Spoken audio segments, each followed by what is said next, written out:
Hey everybody, it's Van Time with Chuck and Deb, and today I want to tell you a story, an encounter in McDonald's.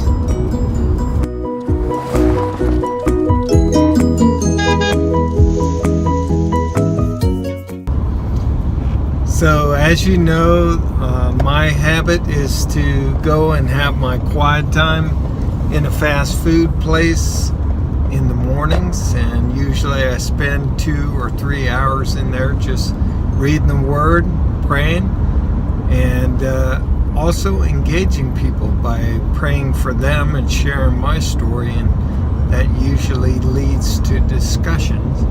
And this morning, interesting time. So I turned around to share with the gal behind me just to ask if I could pray for her, and it was a super awkward moment. She was putting on her makeup and everything, and I didn't realize it. And so when I asked her, hey, can I pray for you, she was very polite, no thank you. And I was like, oh, I was totally bummed out because I was mustering up the courage to talk to her. Yes, I need to do that. Even though I've shared 1,000,000 times, I was mustering up this courage to pray for her.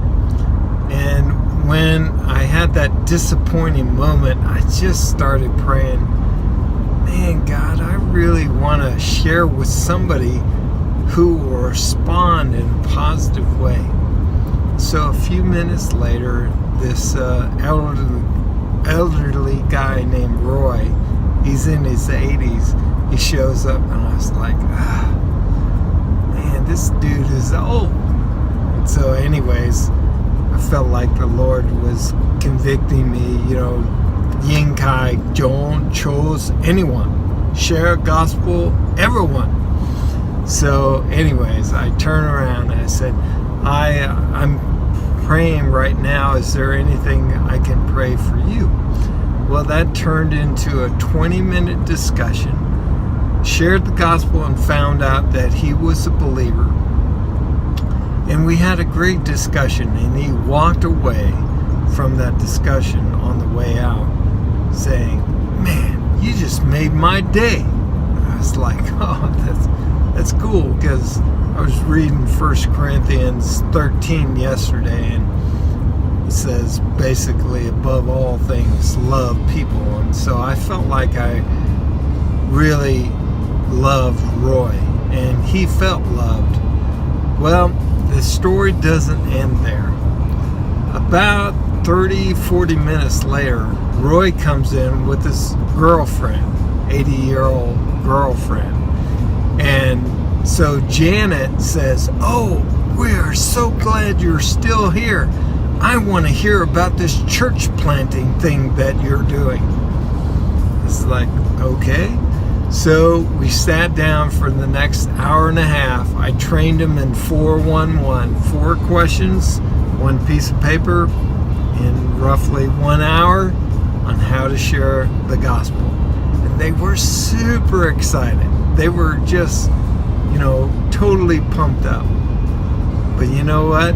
I'm pumped up because I was so discouraged after that first encounter that I cried out to God, God, please give me somebody that I can talk to this morning that'll make a difference in the world. And he gave me Roy and Janet. Now, Deb got an opportunity to pray for some folks this morning as well. Any stories that go along with that?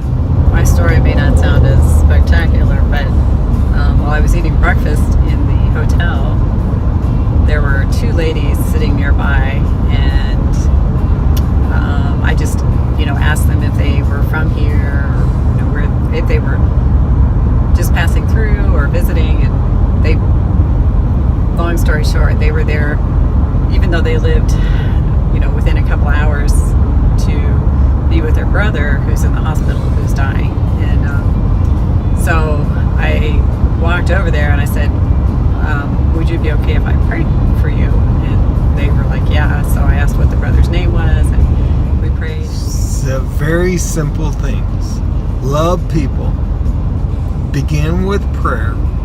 Share the gospel. If they're already believers, train them. And it's just as simple as, hey, I'm in my morning prayer time. How can I pray for you? That you can do. Yeah. If you see people around you that need help or that you can pray for, ask if you can pray for them and then pray with them. Yeah. Or if you're, like sitting somewhere reading your Bible or doing something. And yeah, it's a very easy way to love on people. Yeah. So there's your application, the call to action. Very simple. Hey, if this has been helpful, pass it on to your friends. If you have questions, put them in the comments below. Would love for you to subscribe to the channel over there in the corner. And until next time, keep making disciples until there's no place left. Oh, and one more note on Roy and Janet. When we got to the baptism part of the 411, they had both been baptized, but before they were followers of Jesus. So they committed to go back to their pastor and ask him to baptize